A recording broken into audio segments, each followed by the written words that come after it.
ఈరోజు వాళ్ళ కాళ్ళ మీద వాళ్ళు నిలబడాలి.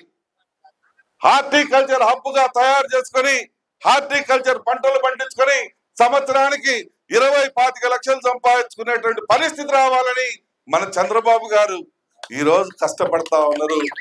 ఈ ప్రాంతాన్ని హార్టికల్చర్ హబ్ గా పెట్టించారు. కేంద్ర ప్రభుత్వం 4,000 కోట్ల రూపాయలు శాంక్షన్ చేసింది. హార్టికల్చర్ హబ్ గా రాయలసీమతో పాటు మన జిల్లాను కూడా పెట్టించారు. ఆ 4,000 కోట్ల రూపాయలతోటి మన పొలాల్లోకి కూడా డైరెక్ట్ గా తార్ రోడ్లు వేస్తారు. మనం పండించిన పంటలకి గిట్టుబాటు ధరలు ఇప్పిస్తారు. మనం పండించినటువంటి పంటలకి గిట్టుబాటు ధర రాకపోతే కోల్డ్ స్టోరేజ్ లో పెట్టుకొని పంట రేట్ వచ్చేటప్పుడు అమ్ముకునే విధంగా చేస్తారు. పండ్ల ఫ్యాక్టరీలను పెడతారు.